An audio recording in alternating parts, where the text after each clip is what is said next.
Bapak mau ganti puasa? Iya Pak Ustadz. Berapa hari tinggal? Enggak ingat. Akil balik umur berapa? Umur 10. Sekarang 40. Berarti 30 tahun enggak puasa. Selama Ramadan biasanya puasa berapa hari? Hari pertama dan hari terakhir. Berarti 1 tahun 28 hari. Berarti kalau 10 tahun 280 hari. Itu kelihatannya aja banyak Pak. Tapi kalau diqadha 1 tahun lunas 90 hari. Senin Kamis, Senin Kamis, Senin Kamis 8 hari. 10 bulan 80 hari. 11 bulan 88 hari. Tambah 2 hari 90 hari setahun. Kalau dilaksanakan, badan sehat, hutang lunas, dan bonus irit belanja. Bagi pekerja berat, kerja tambang, mohon maaf tadi pertanyaannya kuli, pemikul di pelabuhan, pagi dia tetap makan sahur. Tidak boleh dia berniat hari ini saya nggak puasa, nggak boleh. Dia tetap makan sahur. Ketika dia bekerja dia tidak sanggup, dia buka. Dia batalkan puasanya, nanti dia ganti di hari yang lain. Begitu kata ulama, pendapat yang paling kuat yang saya pilih. Nggak boleh kita ini berniat nggak puasa, tuh nggak boleh. Tetap dia berniat puasa. Ketika dia tidak kuat, dia minum, dia makan, catat berapa yang tinggal. Ya Allah, saudara-saudaraku, sebetulnya mereka ini imannya kuat, tapi takdir berkata lain. Makanya saya anjurkan bayar zakat itu sebelum Ramadan. Supaya apa? Ada saudara kita yang pekerja berat, supaya mereka bisa berpuasa. Kasih mereka, Bapak berapa kebutuhannya sebulan? 3 juta, kasih dia, supaya dia bisa berpuasa dengan keluarganya nanti di luar Ramadan. Tapi kalau tidak bisa juga, maka begitulah caranya, nanti digantinya di luar Ramadan. Itu bagi pekerja berat. Jelas? Wallahu a'lam bishawab. Ustaz, pertanyaan kedua. Assalamualaikum Ustaz. Waalaikumsalam. Cara mengganti puasa yang lupa berapa hari tanggalnya? Bapak mau ganti puasa? Iya Pak Ustadz. Berapa hari tinggal? Enggak ingat. Akil balik umur berapa?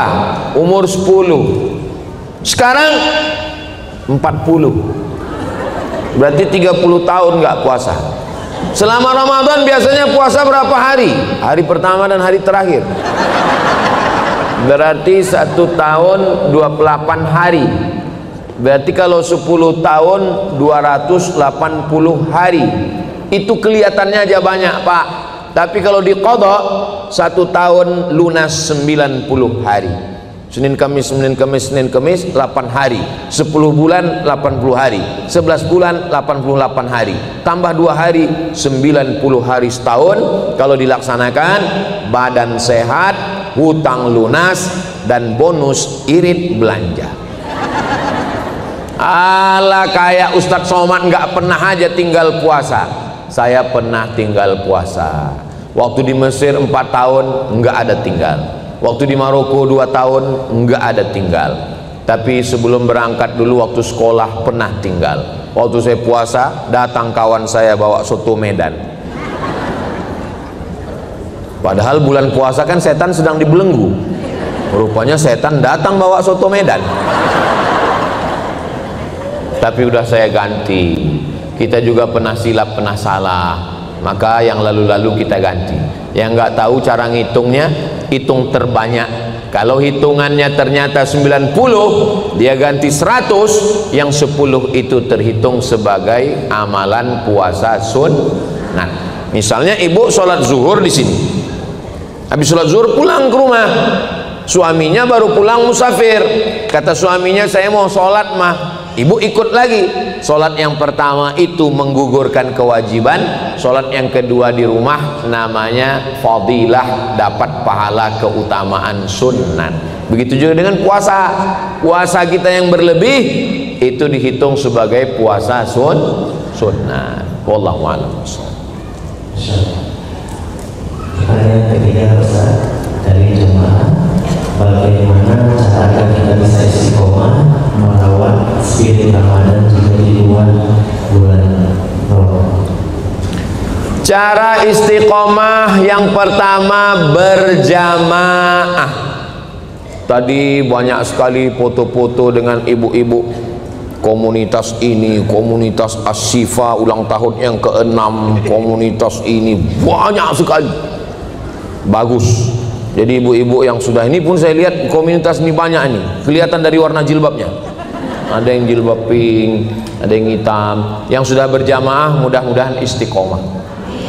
Ngaji rutin pekanan sore Jumat, ada ngaji bulanan, ada grup WhatsApp, supaya di setiap bulan itu diajak kawan, kasih tugas. Untuk bulan ini kamu yang bertugas tahajud call, telepon kami ya. Pekan ini kamu yang bertugas, telepon, bro, brother, sister, tahajud, tahajud, tahajud, tahajud. Habis itu dia pun tidur. Jadi dengan berjamaah, jangan sendirian, jangan sendirian. Man syadza syadza finnar, siapa yang sendirian masuk neraka. Maka mesti berjamaah. Syarat yang pertama supaya kita ini bisa istiqomah berjamaah. Saya berjamaah. Kami ada komunitas, ada muzakarah, saling mengingatkan. Kalau saya salah diluruskan. Saya nggak bisa berkata saya, nggak bisa. Kami, iyyaka na'budu wa iyyaka nasta'in. Yang kedua, bagaimana supaya kita istiqomah? Kalau ada orang sakit, melihat orang sakit itu, banyak orang menyangka kalau dia melihat orang sakit dia sedang membahagiakan. Bukan. Melihat orang sakit itu nasihatnya ke kita, kamu pun juga bisa sakit. Makanya menjenguk orang sakit itu lebih banyak doa, jangan nanya. Ini nanya, sakitnya mana, biayanya berapa?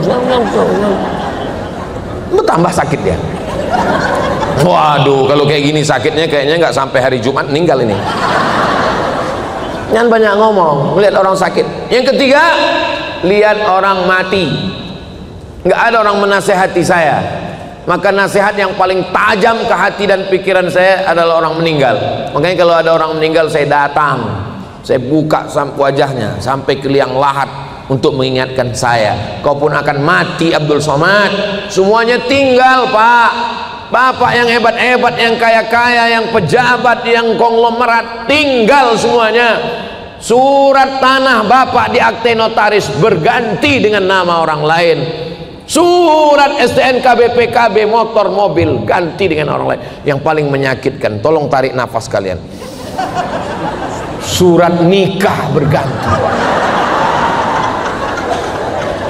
Pulang dari sini kalian lihat surat nikah, nama kalian berganti. Mereka hanya menunggu 4 bulan 10 hari. Setelah itu nama kalian berganti dengan nama Bronis, Brondong Manis. Betul, Bu? Betul katanya. Mati kita. Memang kalau kita ngomong sama orang jujur ini menyakitkan. Apalah salahnya waktu kutanya tadi kalian pura-pura enggak dengar? Ataupun kalau penjawab dalam hati aja. Mudah-mudahan kita semuanya istiqomah. Berjamaah, tengok orang sakit, tengok orang mati. Enggak juga masuk ke dalam liang lahat. Insyaallah. Ya muqallibal qulub, wahai engkau yang membolak-balikkan hati, sabit qulubana, kokohkan hati kami ya Allah. Mudah-mudahan kita semuanya istiqomah. Doakan Ustaz Somad istiqomah. Dan satu pertanyaan berikutnya, bagaimana cara menyikapi seorang tokoh atau pemuka agama yang melakukan pelecehan seksual terhadap jamaahnya, sementara teman-temannya banyak yang menuduhi kasus ini? Laporkan ke polisi, enggak bayar. Kumpulkan bukti, rekaman, apapun buktinya, laporkan ke polisi, jatuhkan hukuman. No viral, no justice. Kalau tidak viral, tidak ada keadilan. Viralkan. supaya dijatuhkan hukuman, supaya memberikan efek jerah, supaya orang yang menyebarkan agama menjadi baik dan masyarakat menjadi terjaga. Niatkan karena Allah, lillahi ta'ala. Lapor ke Komisi Perlindungan Anak, Komisi Perlindungan Perempuan, Komisi Perlindungan Suami-suami yang teraniaya. Sudah ada belum? Nanti kita buatkan. Mudah-mudahan Allah menjaga umat ini. La tajtami'u ummati ala dhalalatin. Umatku tidak akan pernah bersatu dalam kesesatan. Makanya ceramah tabligh akbar intinya adalah amar ma'ruf nahi mungkar. Mesti ada nahi mungkar. Jangan diam. Diam melihat kemungkaran. As-sakitu anil haq syaitan akhras. Orang yang diam melihat kemungkaran berarti dia adalah setan bisu. Itu kata Imam Abu Ali Ad-Daqqaq. Jadi jangan diam, berani. Ibu-ibu, kira-kira masalah-masalah begini yang lebih berani ini bapak-bapak atau ibu-ibu? Jadi alhamdulillah kita punya ustadz yang memang garapannya anak muda. Kalau Ustadz Somad, saya ini lintas usia, dari bayi sampai nenek-nenek.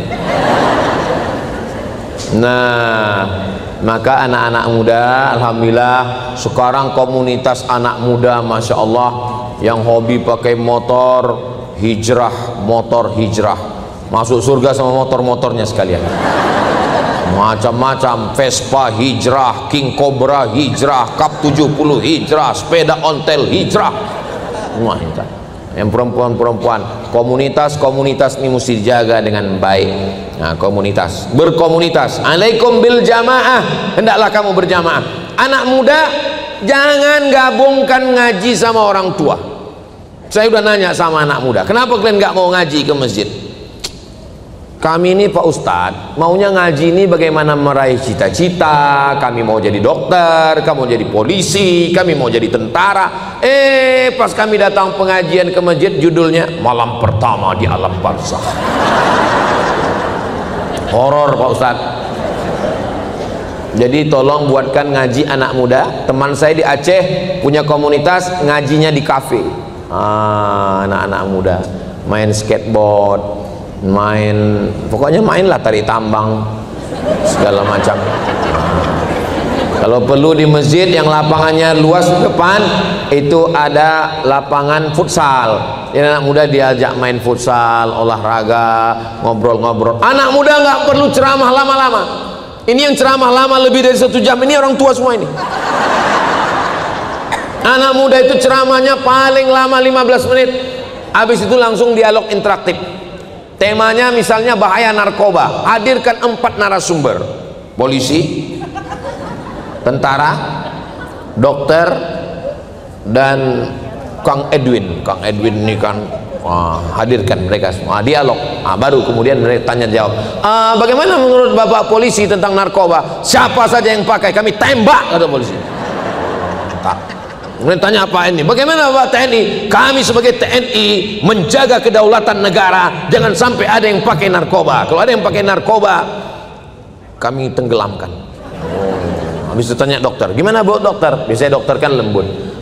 Kami sebagai dokter, kalau ada yang pakai narkoba itu nanti resikonya ada 3. Pertama sakit, kedua gila, ketiga mati. Habis itu dari Kang Edwin, bagaimana anak muda? Anak muda kita akan ajak lari pagi, olahraga, jogging, sehat. Bagaimana menurut Ustadz Somad? Menurut saya ini pecandu narkoba ini kita sesuai dengan hukum Islam. Kalau enggak kita pancung, kita hukum mati aja. Dialog interaktif semuanya. Anak muda ini mesti diajak dengan bahasa anak muda. Bilisani qaumi. Jangan bayangkan yang di sekeliling Nabi itu orang-orang tua. Mohon maaf, yang tua jangan tersinggung.